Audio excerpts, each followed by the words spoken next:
आप सुन रहे हैं जगत गुरु तत्वदर्शी संत रामपाल जी महाराज द्वारा लिखित पुस्तक जीने की राह। भूमिका। जीने की राह पुस्तक घर घर में रखने योग्य है।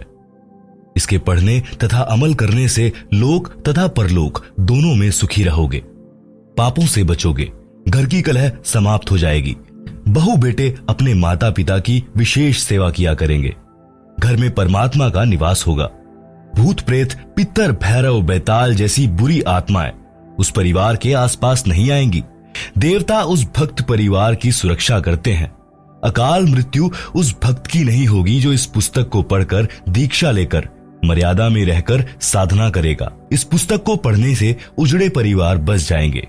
जिस परिवार में यह पुस्तक रहेगी, इसको पढ़ेंगे, जिस कारण से नशा अपने आप छूट जाएगा, क्योंकि इसमें ऐसे प्रमाण हैं जो आत्मा को छू जाते हैं। शराब, तंबाकू तथा अन्य नशे के प्रति ऐसी घृणा हो जाएगी कि इनका नाम लेने से रूह कांप जाया करेगी। पूरा परिवार सुख का जीवन जिएगा। जीवन का सफर आसानी से तय होगा, क्योंकि जीवन का मार्ग साफ हो जाता है। इस पुस्तक में पूर्ण परमात्मा कौन है, उसका नाम क्या है, उसकी भक्ति कैसी है, सब जानकारी मिलेगी। मानव जीवन सफल हो जाएगा। परिवार में किसी प्रकार की बुराई नहीं रहेगी। परमात्मा की कृपा सदा बनी रहेगी। जीने की राह उत्तम मिलने से यात्रा आसान हो जाएगी। जो इस पुस्तक को घर में नहीं रखेगा, वह जीवन की राह उत्तम न मिलने से संसार रूपी वन में भटककर अनमोल जीवन नष्ट करेगा। परमात्मा के घर में जाकर पश्चाताप के अतिरिक्त कुछ हाथ नहीं लगेगा। उस समय आपको पता चलेगा कि जीने की राह उत्तम न मिलने से जिंदगी बर्बाद हो गई।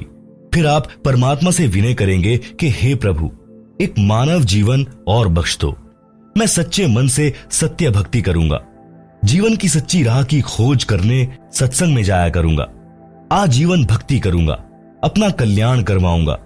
उस परमात्मा के दरबार में आपके पूर्व के जन्मों की फिल्म चलाई जाएगी, जिनमें आप प्रत्येक बार जब जब मानव जीवन प्राप्त हुआ था, आपने यही कहा था कि एक मानव जीवन और दे दो, कभी बुराई नहीं करूंगा, आजीवन भक्ति भी करूंगा, घर का कार्य निर्वाह के लिए भी करूंगा, पूर्ण सद्गुरु से दीक्षा लेकर कल्याण करवाऊंगा। जो गलती अब के मानव जीवन में हुई है, कभी नहीं दोहराऊंगा या दोहराऊंगी। फिर परमात्मा जी कहते हैं कि अपने आप को तो मूर्ख बनाकर जीवन नष्ट करके आ खड़ा हुआ पापों की गाड़ी भरकर मुझे भी मूर्ख बनाना चाहता है। चल नरक में। फिर 84 लाख प्रकार के प्राणियों के शरीरों में चक्र लगा। जब कभी मानव स्त्री पुरुष शरीर मिले, सावधान होकर संतों का सत्संग सुनना और अपना कल्याण कराना। पाठक जनों से निवेदन है कि इस पवित्र पुस्तक के पढ़ने से आपकी 101 पीढ़ी लोक तथा परलोक में सुखी रहेगी। इसको परमात्मा का आदेश मानकर पूरा परिवार पढ़े। एक पढ़े, अन्य सुने, या एक से अधिक पुस्तक लेकर भिन्न भिन्न प्रतिदिन पढ़े। इसमें लिखे प्रत्येक प्रकरण को सत्य माने, मजाक में न ले। यह किसी सांगी की बनाई नहीं है। यह परमेश्वर के गुलाम रामपाल दास द्वारा हृदय से मानव कल्याण के उद्देश्य से लिखी गई है। लाभ उठाएं। सत साहिब। लेखक दासन दास रामपाल दास, पुत्र अथवा शिष्य स्वामी रामदेवानंद जी, सतलोक आश्रम, बरवाला, जिला हिसार, हरियाणा, भारत। आप सुन रहे हैं जगत गुरु तत्वदर्शी संत रामपाल जी महाराज द्वारा लिखी पुस्तक जीने की राह का पेज नंबर 1। 2 शब्द। प्राणी की जीवन की यात्रा जन्म से प्रारंभ हो जाती है। उसकी मंजिल निर्धारित होती है। यहाँ इस पवित्र पुस्तक में मानव जीवन की यात्रा के मार्ग पर विस्तार पूर्वक वर्णन है। मानव यानी स्त्री पुरुष की मंजिल मोक्ष प्राप्ति है। उसके मार्ग में पाप तथा पुण्य कर्मों के गड्ढे तथा कांटे हैं। आप जी को आश्चर्य होगा कि पाप कर्म तो बाधक होते हैं, पुण्य तो सुखदायी होते हैं। इनको गड्ढे कहना उचित नहीं। इसका संक्षिप्त वर्णन। पाप रूपी गड्ढे व कांटे। मानव जीवन परमात्मा की शास्त्र विधि अनुसार साधना करके मोक्ष प्राप्त करने के लिए प्राप्त होता है। पाप कर्म का कष्ट भक्ति में बाधा करता है। उदाहरण के लिए, पाप कर्म के कारण शरीर में रोग हो जाना, पशुधन में तथा फसल में हानि हो जाना, ऋण की वृद्धि करता है। ऋणी व्यक्ति दिन रात चिंतित रहता है, वह भक्ति नहीं कर पाता। पूर्ण सद्गुरु से दीक्षा लेने के पश्चात परमेश्वर उस भक्त के उपरोक्त कष्ट समाप्त कर देता है। तब भक्त अपनी भक्ति अधिक श्रद्धा से करने लगता है। परमात्मा पर विश्वास बढ़ता है, दृढ़ होता है। परंतु भक्त को परमात्मा के प्रति समर्पित होना चाहिए। जैसे पतिव्रता स्त्री अपने पति के अतिरिक्त किसी अन्य पुरुष को काम पूर्ति के लिए स्वप्न में भी नहीं चाहती, चाहे कोई कितना ही सुंदर हो। उसका पति अपनी पत्नी को हर संभव कोशिश करके सर्व सुविधाएं उपलब्ध करवाता है, विशेष प्रेम करता है। इसी प्रकार दीक्षा लेने के पश्चात आत्मा का संयोग परमात्मा से होता है। गुरुजी आत्मा का विवाह परमात्मा से करवा देता है।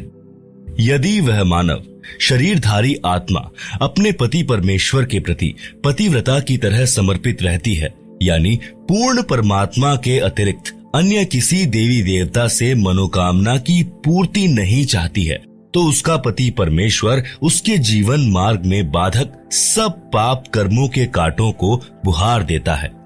उस आत्मा की जीने की राह सुगम व बाधा रहित हो जाती है। उसको मंजिल सरलता से मिल जाती है। उस आत्मा के लिए परमात्मा क्या करता है, उसको संत गरीबदास जी ने परमेश्वर कबीर जी से प्राप्त ज्ञान को इस प्रकार बताया है। गरीबदास जी कहते हैं, पतिव्रता जमी पर ज्यों ज्यों धरी है पावे, समर्थ झाड़ू देत है ना काटा लग जावे। कबीर परमेश्वर जी ने कहा है कि साधक के लक्षण कहूं, रहे ज्यो पतिव्रता नारी, तह कबीर परमात्मा को लगे आत्मा प्यारी। पतिव्रता के भक्ति पथ को आप साफ करें करतार, आन उपासना त्याग दे सो पतिव्रता पार। भक्ति करने से पाप नष्ट हो जाते हैं।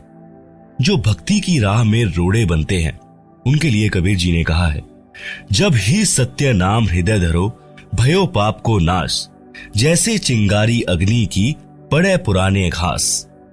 इसलिए पूर्ण गुरु से दीक्षा लेकर प्रत्येक स्त्री पुरुष, बालक, वृद्ध, युवा को भक्ति अवश्य करनी चाहिए। आप सुन रहे हैं जगत गुरु तत्वदर्शी संत रामपाल जी महाराज द्वारा लिखी पुस्तक जीने की राह का पेज नंबर 2। पुण्य भी भक्ति की राह में बाधक है। पूर्व जन्मों के पुण्य के कारण घर में धन होता है, सर्व सुविधाएं होती हैं। किसी को राजपद प्राप्त होता है जो भक्ति में बाधक होता है। वह सुख उसको परमात्मा से कोसों दूर, यानी कई किलोमीटर दूर कर देता है। ऐसा सुख भी जीने की राह में रोड़ा है, परमात्मा प्राप्ति की मंजिल को दूर कर देता है। कबीर जी कहते हैं, सुख के माथे पत्थर पड़ो, नाम हृदय से जावे, बलिहारी व दुख के जो पल पल नाम रटावे। एक धनी व राजपद प्राप्त